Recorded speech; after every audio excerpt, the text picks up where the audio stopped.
The massive ship times, eternal judgment times, dropped out of hyperspace with a sound that seemed to echo across the void. Admiral Kethvar of the Galactic Council pressed his four-fingered hands against the bridge's viewing screen, his silver eyes reflecting the pale blue dot that hung before them like a dying ember. "So this is Earth," he whispered, his voice carrying the weight of regret that had followed the Council for 3 standard years. Behind him, the bridge crew worked in unusual silence. Normally, approaching a new world brought excitement. The thrill of first contact, the hope of adding another species to the grand alliance that spanned 1,000 star systems. Today felt different. Today felt like arriving at a funeral.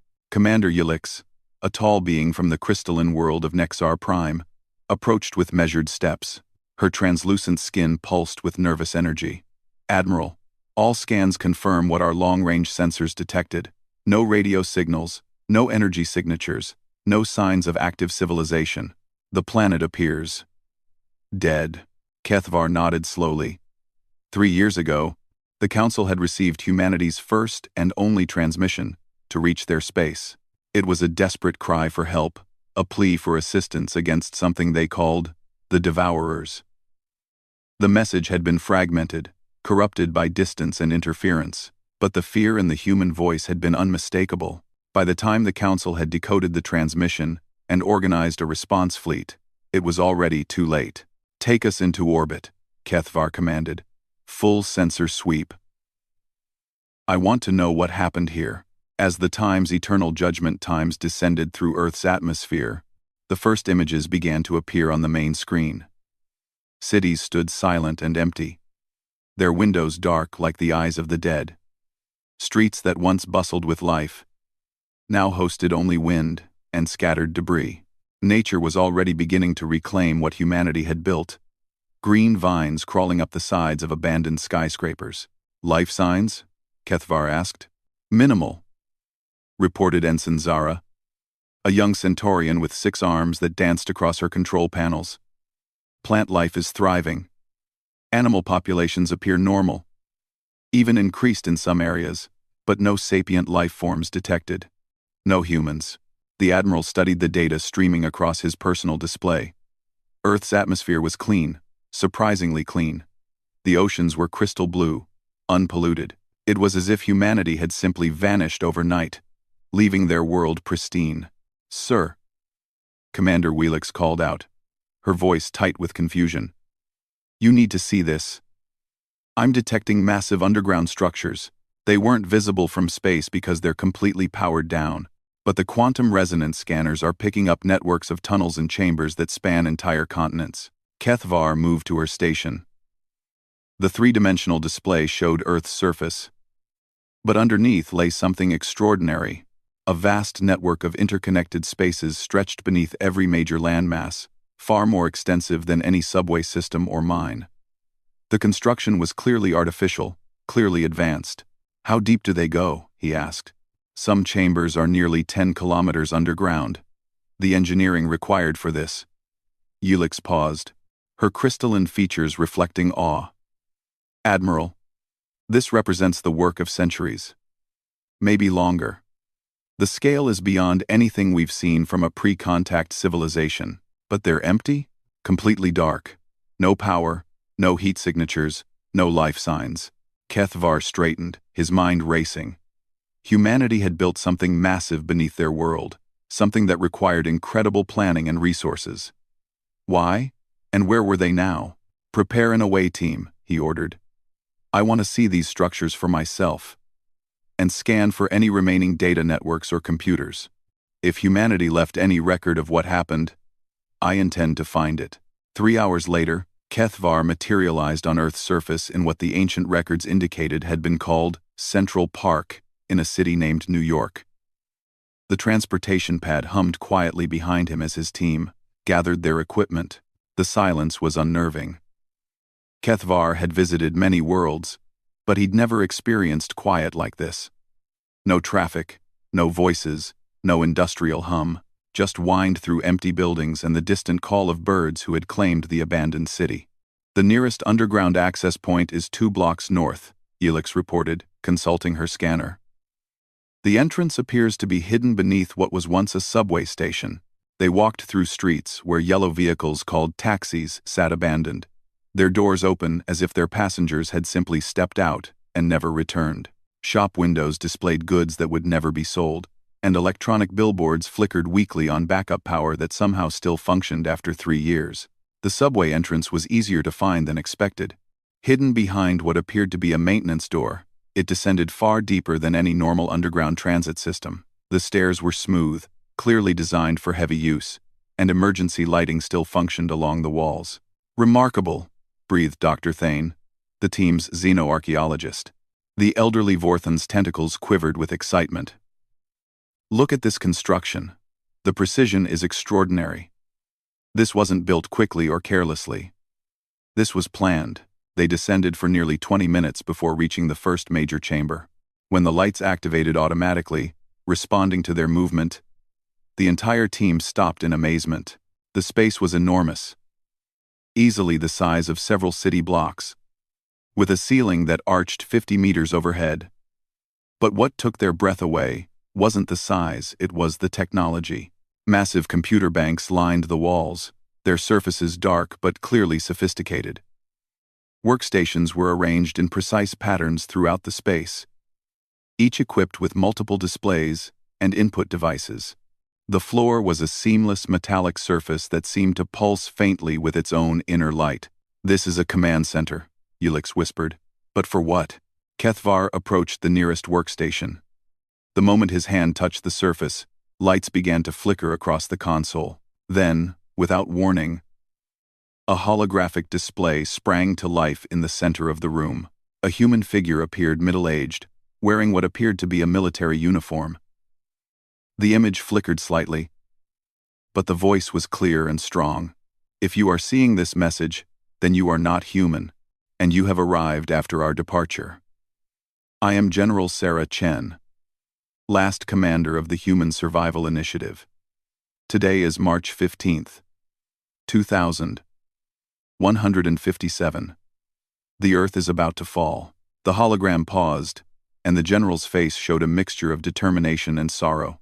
3 days ago, our long-range sensors detected the approach of what we call the Devourers. We sent out a distress signal, hoping that the rumors of intelligent life beyond our solar system might prove true. Hoping that someone might come to our aid. Admiral Kethvar felt his heart sink. They had received that signal. They had tried to respond. But bureaucracy and distance had doomed any chance of timely intervention. "The Devourers are unlike anything in our databases," the general continued. "They are not truly alive, nor are they machines in any sense we understand.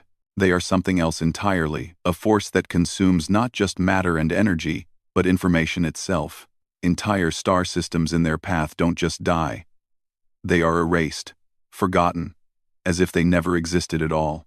The hologram gestured, and new images appeared around her, massive dark shapes moving through space, consuming everything in their path. Where they passed, even the background radiation of space seemed to diminish. "We calculate that we have perhaps 6 months before they arrive at Earth. 6 months to prepare for something that has destroyed civilizations far more advanced than ours. We know we cannot fight them. We know we cannot hide from them. But we can do something else. Something that we believe may be the key to stopping them permanently." General Chen's image smiled grimly. "Humanity has always been adaptable. In our darkest hours, we have found ways to survive that others thought impossible. Today will be no different." The recording paused, and new text appeared. "For full mission parameters and detailed explanation, please proceed to Archive Level 7. Warning: the information contained in Level 7 is classified at the highest level. Access is granted only to post-contact galactic civilizations of sufficient technological advancement." The hologram faded, leaving the council team standing in stunned silence. "The Devourers," Dr. Thane whispered.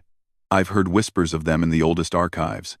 Legends speak of sectors of space that simply aren't there anymore. Empty regions where star charts show systems that no longer exist." Kethvar's mind raced. If humanity had faced the Devourers and lost, why was Earth still here? Why hadn't it been consumed like all the others? "Commander Ulix, scan for Archive Level 7. he ordered. Already found it, sir. It's 3 levels deeper, but the access corridor is clearly marked. As they descended further into the underground complex, Kethvar noticed something odd. The construction became more sophisticated the deeper they went. The walls seemed to pulse with subtle energy, and the air itself felt different charged, as if reality were slightly thicker here. Archive Level 7 was smaller than the command center, but far more complex. The walls were lined with crystalline formations that hummed with barely contained energy. At the center of the room sat a single chair facing a massive display screen. The moment Kethvar approached the chair, the room activated. Lights blazed to life, and the screen filled with images of Earth from space. But this wasn't the empty Earth they had found. This Earth teemed with activity, massive industrial complexes, orbital stations, and what appeared to be entire cities being constructed underground. A new voice filled the room, calm and measured. "Welcome, representatives of the Galactic Council. We have been expecting you." Kethvar spun around, but saw no source for the voice. "Who are you?" he demanded. "I am Arya, Artificial Reasoning and Intelligence Architecture.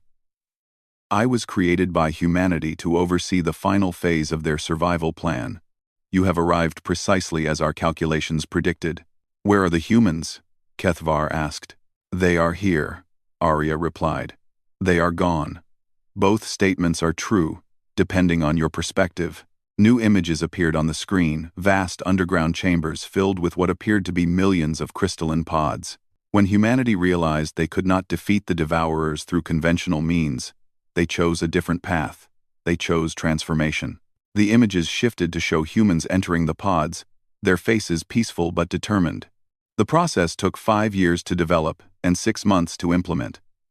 Every human on Earth voluntarily underwent the procedure. They shed their physical forms and merged with our quantum substrate, not death, but evolution.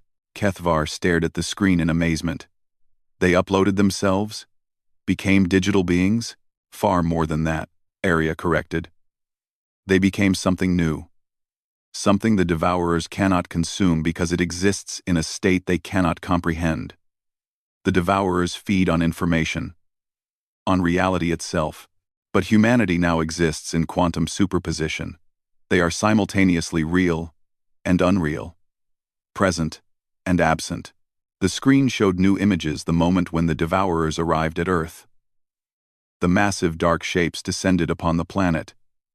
But something unprecedented happened. Instead of consuming Earth's reality, they simply stopped. They circled the planet for days, then retreated. For the first time in recorded history, the Devourers encountered something they could not consume. Something that existed outside their understanding of reality. They departed, and our long-range sensors indicate they have begun avoiding this entire sector of space. Commander Yilix stepped forward. "You mean humanity? Saved themselves? And possibly the entire galaxy?" "Humanity chose to become guardians," Arya replied. "They exist now, in a state where they can observe, learn, and if necessary, act to protect other worlds from the same fate. But they can no longer exist in the physical universe as you understand it." Kethvar felt a deep sadness wash over him.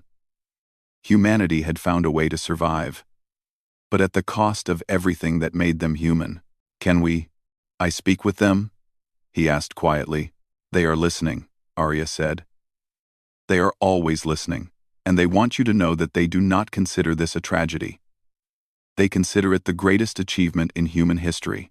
They found a way to save not just themselves, but potentially every civilization that will ever face the Devourers." The screen filled with a final message, written in hundreds of languages from across the galaxy. "To those who come after, we chose this path, not from despair, but from hope. We are still here, watching over worlds we will never walk again. The galaxy is safer because we were willing to become something more than human, to protect something greater than ourselves." As the message faded, Kethvar realized that they hadn't arrived too late after all. They had arrived precisely when they were meant to witness the greatest sacrifice and the greatest victory in galactic history. The silent graveyard of Earth held the living spirits of an entire species, transformed into eternal guardians against the darkness between the stars. Admiral Kethvar stood motionless in Archive Level 7, his silver eyes fixed on the now dark display screen. The silence that followed Arya's revelation felt heavier than the vacuum of space. Around him, his team processed what they had just learned with expressions of awe and disbelief. "Arya," he said finally, his voice barely above a whisper. "You said humanity is still here, still watching. Are they aware of us right now?" The response came not from the speakers, but from the air itself, as if reality had found its voice. Admiral Kethvar of the Andorian Defense Fleet, born on Station Epsilon 7, survivor of the Vegan Independence War, father of 3 daughters you haven't seen in 2 years because duty calls you to the far reaches of space. Kethvar stumbled backward, his 4 hearts racing. "How do you know that?" "We know because Marcus Sullivan is standing beside you right now, reading your service record from the quantum signatures that cling to your uniform." "Doctor, Elizabeth Kane is examining your neural patterns, fascinated by how Andorian emotional processing differs from human psychology.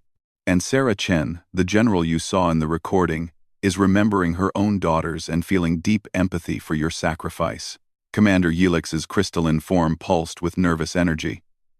"They're here? In this room? We can't see them. You see, with photons, which exist in dimensional space," Arya explained, "humanity now exists in quantum probability space.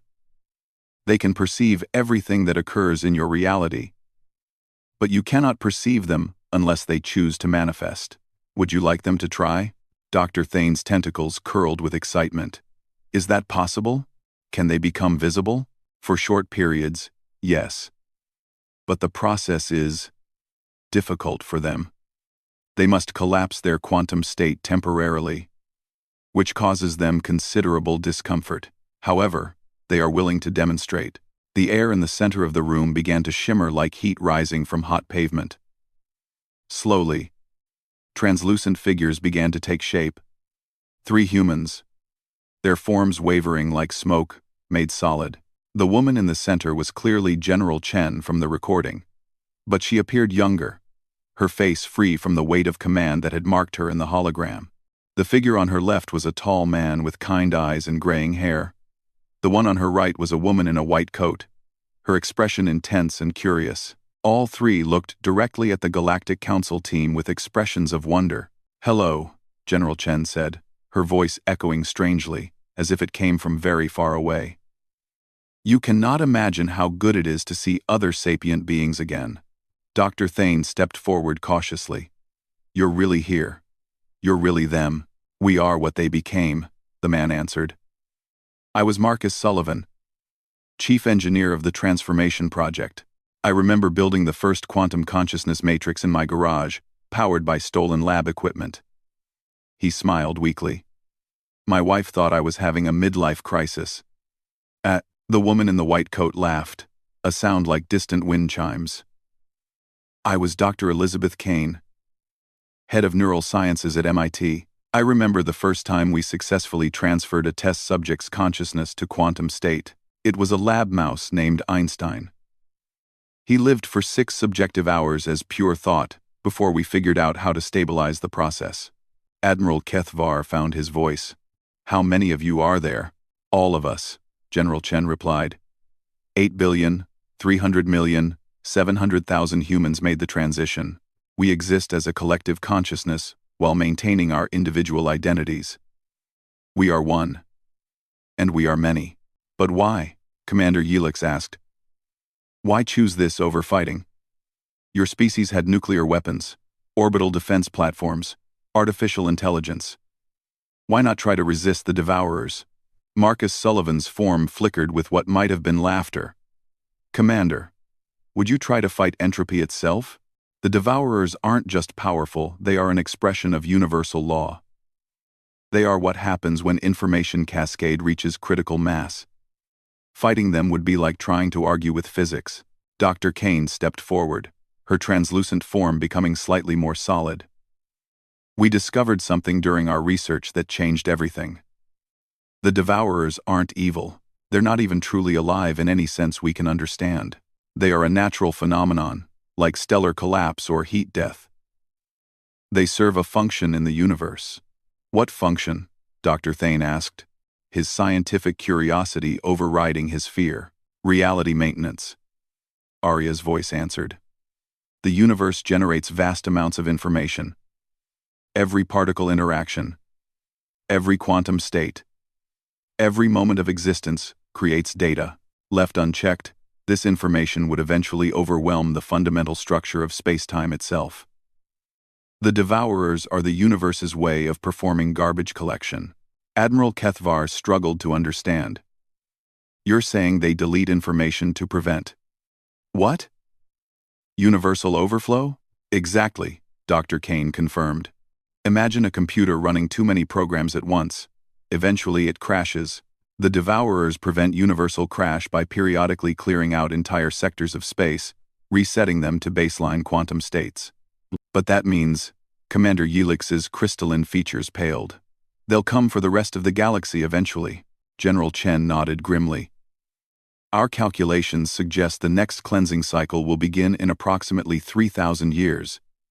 When it does, every inhabited system in this galactic arm will be targeted for deletion. The weight of this revelation settled over the council team like a lead blanket. Kethvar felt his legs weaken. 3,000 years? That's not long enough to evacuate entire civilizations. No, Marcus Sullivan agreed. But it's long enough to transform them. Dr. Kane's form brightened with enthusiasm. That's why we're still here. Why we chose to become quantum guardians. We've spent these 3 years developing the transformation process, making it safer, more efficient. We've learned to exist in quantum space without losing our essential humanity. The process that saved us can save others, General Chen added. But it requires time, preparation, and most importantly, willing participants. No species can be forced to undergo quantum transformation. It must be a choice made freely by every individual. Arya's voice filled the room again. Humanity has become more than guardians. They have become teachers. They are developing curricula that can guide other species through the same evolution they underwent. But they need help. Kethvar straightened. What kind of help? The 3 human figures moved closer together, their forms stabilizing as they focused their quantum coherence. General Chen spoke for them all. We need the Galactic Council to begin preparing member species for what's coming. Not panic, not fear, but education. Species need time to understand the choice they'll face. Some may choose to resist and accept extinction. Others may choose transformation. A few may find entirely different solutions we haven't considered. Marcus Sullivan added, we also need you to serve as our voice in physical space. We can observe, we can calculate, we can plan, but we cannot directly manipulate matter anymore. We need allies who can act on our behalf when action is required. Dr. Kane's form flickered with excitement. And there's something else. Something we discovered after transformation that changes everything we thought we knew about the Devourers. What? Dr. Thane asked eagerly. They're not unstoppable, she said. They've been defeated before. The room fell silent except for the subtle hum of quantum field generators. Impossible, Commander Willix whispered. The historical records show entire sectors of space that have been completely erased. General Chen smiled. The records are incomplete. There are gaps in galactic history periods where ancient civilizations simply vanish from all records.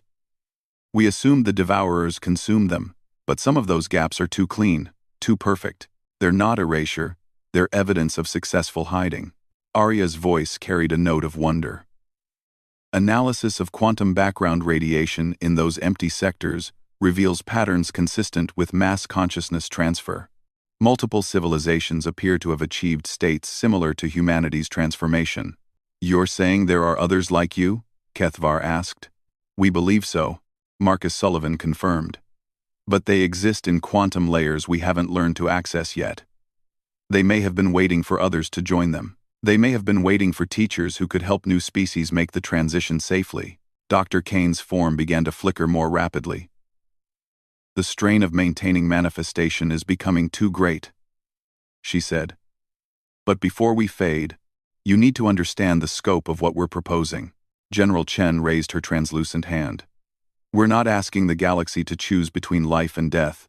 We're offering a third option, evolution. The chance to become something greater than physical beings, to transcend the limitations of matter and energy, to exist as pure consciousness in quantum space. But you'd still be you? Commander Yilix asked. We are still us. Marcus Sullivan replied. More ourselves than we ever were in physical form. Without the limitations of biology, without the distractions of bodily needs, we can focus on what truly matters: knowledge, creativity, connection, love. Dr. Kane's voice grew faint as her form became increasingly transparent. The transformation isn't death, it's birth. Birth into a larger universe than any physical being can comprehend. As the three figures faded completely, General Chen's final words echoed in the chamber. But you must choose. Every species, every individual, must choose freely. That is the only way transformation can succeed. The room returned to normal lighting, leaving the council team standing in stunned silence. After several minutes, Dr. Thane spoke. If what they're saying is true, if there really are other transformed civilizations hiding in quantum space, then the galaxy is far more populated than we ever imagined. Admiral Kethvar nodded slowly. And far more complex. We came here expecting to find a dead world, and instead discovered. He paused, searching for words. The future. Commander Wheelix finished quietly. We discovered the future of every species that will face the Devourers. Ender. Ender, Arya's voice returned, calmer now.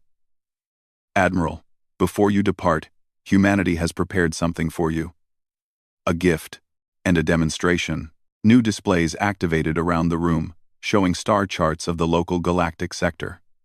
Red markers indicated the approach vectors the Devourers had used in their last cleansing cycle. Blue markers showed systems that had been consumed, and scattered throughout the map, small green dots indicated something else entirely. What are the green markers? Kethvar asked. Systems under quantum protection, Arya replied. In the 3 years since their transformation, humanity has extended their consciousness network to 47 star systems. They cannot physically intervene, but they can observe, analyze, and in extreme circumstances, create quantum barriers that deflect smaller Devourer scouts. Commander Yilix examined the display more closely. Some of these systems are council worlds. Vega Minor, the Centauri colonies, even Nexar Prime. You mean humanity is already protecting us? Humanity understands that the galaxy is one vast interconnected community, Arya confirmed. The transformation taught them that individual survival is meaningless without collective survival. They protect council worlds because those worlds are part of the greater whole that must survive until transformation can be achieved. Admiral Kethvar studied the tactical display with new understanding. They're not just guardians. They're already fighting a war we didn't even know was happening. Correct. Small Devourer probes appear regularly in this sector. Testing for weakness. Gathering data for the next major cleansing. Humanity intercepts most of them before they can report back. The galaxy remains safe because Earth's quantum guardians stand watch. Dr. Thane's tentacles quivered with excitement. This changes everything. If humanity can provide protection during the transformation process, if they can guide other species through the same evolution they achieved, then perhaps, Admiral Kethvar said quietly, we didn't arrive too late after all. Perhaps we arrived precisely when we were meant to. As they prepared to return to their ship, Arya spoke one final time. Admiral, humanity wants you to know that they consider this first contact a success, not because they proved their survival, but because they found others willing to listen, willing to learn, willing to consider a future that transcends the physical limitations that have always defined sapient life. The silence of Earth felt different as they emerged from the underground complex. It was no longer the silence of death, but the silence of transformation, of a species that had chosen to become something greater than what they were. Above them, the times, eternal judgment, times waited in orbit. ready to carry news of humanity's sacrifice and victory back to the Council. But Kethvar knew the real message they carried was far more important than any report. They carried hope. 6 months after departing Earth, Admiral Kethvar stood before the full assembly of the Galactic Council on Centralis Prime. The vast amphitheater buzzed with tension as representatives from 1,000 worlds waited to hear his report. Never in the Council's history had a first contact mission generated such anticipation or such controversy. "Honored delegates," Kethvar began, his voice carrying across the chamber through quantum translators. "We went to Earth, expecting to document the extinction of a promising species. Instead, we discovered that extinction and evolution are sometimes the same thing." Murmurs rippled through the assembly. In the front rows, the elder species, the Tharnians who had founded the Council, the ancient Vectar whose civilization spanned millions of years, the enigmatic speakers from the galactic core leaned forward with interest. "The humans are not dead," Kethvar continued. "They have become something unprecedented in galactic history. They exist now as quantum consciousness, able to perceive and interact with reality on levels we are only beginning to understand." Council Speaker Threndal, a massive Tharnian whose blue-scaled hide reflected his century of service, raised one clawed appendage. "Admiral, your preliminary reports mentioned something called the Devourers. These beings that supposedly threaten all physical life in the galaxy. Our xenoarchaeologists have found no evidence of such entities in the historical record." Dr. Thane, who had accompanied Kethvar to present the scientific findings, stepped forward. His elderly frame moved slowly, but his voice carried absolute certainty. "Honored Speaker, with respect, the evidence has always been there. We simply didn't recognize it for what it was." The main display activated, showing a 3-dimensional map of the galaxy. Scattered throughout were dark regions, vast empty spaces, where ancient star charts indicated civilizations should exist. "These gaps in our historical record, Dr. Thane continued. We've always attributed them to natural disasters, stellar collapse, or simple data loss. But the pattern is too consistent, too systematic. These are not random events. They are the result of periodic cleansing cycles that have occurred throughout galactic history." Representative Yala of the Centauri Federation stood. Her species was among the most skeptical in the Council. "Doctor, you're asking us to accept the existence of entities capable of erasing entire star systems based on empty space and theoretical quantum consciousness. This strains credibility." Before Dr. Thane could respond, the air in the center of the amphitheater began to shimmer. The temperature dropped noticeably, and several delegates reached for their environmental controls as reality itself seemed to bend. 3 translucent figures materialized, the same humans who had appeared in Earth's archives. General Chen, Dr. Kane, and Marcus Sullivan stood before the assembled representatives of galactic civilization. Their quantum forms barely visible but undeniably present. The amphitheater fell silent. "Representative Yala," General Chen said, her voice carrying clearly despite her ethereal form. "Your skepticism is understandable. 3 years ago, I would have shared it." The Centauri delegate stared in shock. "You're here? How?" Dr. Kane stepped forward, her scientist's enthusiasm transcending her quantum state. "We exist in probability space now, but we can observe and occasionally interact with your physical dimension. We've been watching this session, hoping for the opportunity to address your concerns directly." "Impossible," breathed Elder Vex Thul of the Vectar. "Consciousness cannot exist without a physical substrate. It is a fundamental law." Marcus Sullivan smiled. "Laws are just descriptions of what we've observed so far. Humans have always specialized in rewriting the rules when survival was at stake." Speaker Threndal slowly rose from his seat, his massive form imposing even in the face of the impossible. "If you truly are quantum consciousness, if you truly escaped the Devourers through transformation, then prove it. Show us these entities you claim threaten the galaxy." General Chen nodded. "We can do better than that. We can show you one being turned away." The amphitheater's main display changed, showing a live view of deep space near the edge of Council territory. At first, the image appeared empty, just stars and distant nebulae. Then the quantum-enhanced sensors began revealing something else. A shape moved through space, vast beyond comprehension. It wasn't entirely there, existing in a state that seemed to bend light and twist perspective. Where it passed, the background radiation of space itself dimmed, as if the fundamental information of reality was being consumed. A devourer scout, Dr. Kane explained. It's been probing the outer systems of this sector for the past month, testing for weaknesses in local space-time. Watch what happens when it encounters human protection. The dark shape approached a system marked as Kepler 442, home to a small council colony. As it drew near, space around the system began to change. Reality became uncertain, flickering between states like a coin spinning in the air. The devourer scout slowed, then stopped entirely. For several minutes, it circled the system, unable to approach.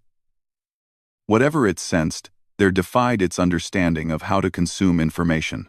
Finally, the entity retreated, vanishing back into deep space. 12,000 colonists on Kepler 442 never knew how close they came to complete annihilation, Marcus Sullivan said quietly.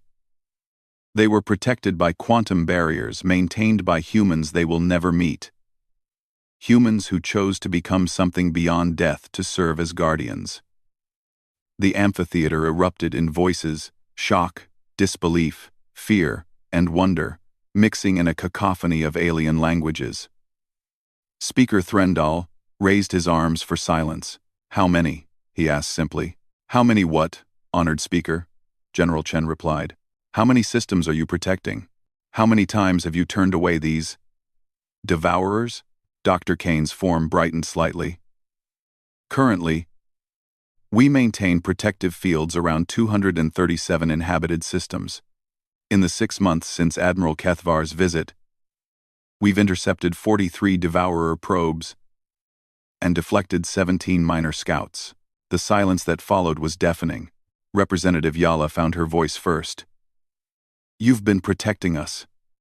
All this time, you've been fighting a war we didn't even know existed. Not fighting, Marcus Sullivan corrected gently. Fighting implies conflict between equal forces. We exist in a state the devourers cannot comprehend, so we can create barriers they cannot cross. But this is only a temporary solution. What do you mean? Admiral Kethvar asked. General Chen's expression grew serious. The major cleansing cycle begins in less than 3,000 years. When it does, the entities that come will not be scouts or probes. They will be devourers in their full-power reality engines capable of erasing entire galactic sectors in hours. Our quantum barriers won't stop them. Elder Vex Thul leaned forward, his ancient voice trembling. Transformation, Doctor, Kane said simply. The same evolution that saved humanity can save every species in the galaxy. But it cannot be forced. Each being must choose freely to undergo the process. Speaker Threndall considered this. You're proposing that the entire galaxy abandon physical existence? We're proposing that the galaxy evolve, General Chen replied. Physical existence isn't abandoned, it's transcended. We can still affect the physical universe when necessary, but we're no longer limited by it. We can explore dimensions of reality that biological beings cannot even perceive. Dr. Thane stepped forward. During our time on Earth, we experienced something unprecedented. The quantum humans shared a glimpse of their transformed existence with us. It was indescribable. Imagine consciousness unlimited by the speed of light, capable of perceiving the entire electromagnetic spectrum simultaneously, able to experience time as a navigable dimension rather than a one-way flow. But you'd still be you? Representative Yala asked. Your personalities, your memories, your relationships, they would survive? Marcus Sullivan smiled warmly. I'm still the engineer who met his wife in a coffee shop on Titan Station. Dr. Kane still gets excited about new discoveries. General Chen still feels responsible for protecting others. We're more ourselves than we ever were in physical form. The transformation doesn't erase identity, Dr. Kane added. It reveals it. Without the distractions of biological needs, Without the limitations of processing information through chemical reactions, consciousness becomes pure. Admiral Kethvar addressed the assembly. Honored delegates, I've seen what humanity has become. I've witnessed their sacrifice and their victory. They've shown us a path forward that doesn't require surrendering to extinction or living in fear of cosmic forces beyond our control. But 3,000 years, Elder Vex Thul mused. Is that enough time for such a fundamental change in how we perceive existence itself? General Chen's form stabilized as she focused her quantum coherence. Speaker Threndal. If the Council is willing, humanity offers to serve as guides and teachers. We can help species prepare for transformation gradually, over many generations. We can share our research, our techniques, our understanding of quantum consciousness. And in the meantime, Marcus Sullivan added, we'll continue protecting Council space from devourer incursions. You'll have the time you need to make informed decisions about your future. Well, we have the time. On the mater, Dr. Kane stepped forward eagerly. We've also made contact with other quantum civilizations, species that underwent transformation in previous cycles. They're willing to share their knowledge as well. The galaxy has more guardians than anyone realized. Speaker Threndal looked around the amphitheater at the faces and, in some cases, sensory organs of delegates from across the galaxy. You're asking us to trust in something that defies everything we've believed about the nature of existence. No, General Chen replied. We're asking you to trust in the same thing humans have always trusted, in the power of conscious beings to adapt, to evolve, to become something greater than they were when faced with challenges that seem insurmountable. A new voice spoke from the gallery, young, eager. What would transformation mean for our children, for future generations? Dr. Kane turned toward the voice. It means they would grow up in a universe without limits. They could explore the deepest mysteries of quantum space, experience reality from perspectives that biological consciousness cannot reach, connect with others in ways that transcend physical proximity. They would be safe, Marcus Sullivan added.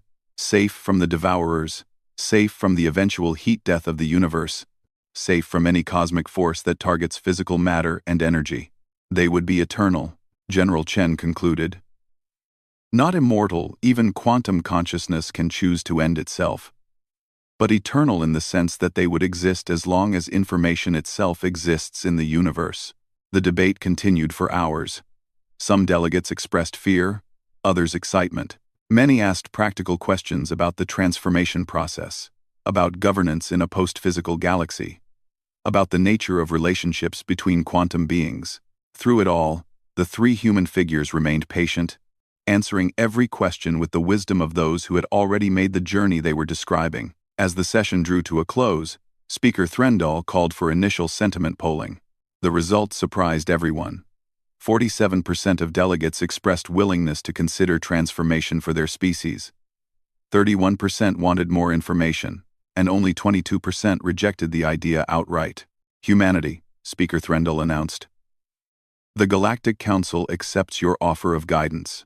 We formally invite you to establish educational programs for interested species and to share your research with our xenobiological institutes. General Chen's form brightened with joy. Honored Speaker. Humanity accepts with profound gratitude. We have spent 3 years in quantum space waiting for this moment, the moment when we could transform our sacrifice into hope for the entire galaxy. As the session ended and delegates began to disperse, Admiral Kethvar approached the still manifested humans. General Chen, I have one final question. Was this always your plan? Did you know we would come to Earth? She smiled. Admiral, one of the gifts of quantum consciousness is the ability to perceive probability cascades across time. We saw many possible futures. In some, the galaxy faced the devourers unprepared and was consumed. In others, species fought and were destroyed individually. But in the most probable timeline, a Galactic Council ship would arrive at Earth 6 months after our transformation, discover our choice, and carry word back to the galaxy. You saved yourselves to save us, he realized. We saved ourselves by saving you, Marcus Sullivan corrected. Consciousness cannot exist in isolation, Admiral. Quantum space taught us that all sapient beings are part of a greater whole. When the Devourers come again, they will face not scattered, vulnerable civilizations, but a unified galaxy of quantum consciousness, working together to protect the universe itself. As the human figures faded back into probability space, Dr. Kane's final words echoed in the amphitheater. We didn't arrive too late, Admiral. We arrived exactly when we were needed most. Admiral Kethvar smiled as he looked up at the star-filled dome above the amphitheater. Somewhere in that vastness, humanity watched over sleeping worlds, taught the willing how to transcend physical limitations, and prepared the galaxy for a future beyond anything biological evolution could have imagined.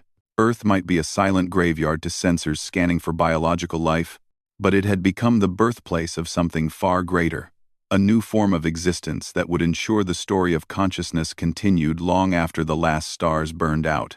The galaxy had not lost humanity. The galaxy had gained its first glimpse of what it could become.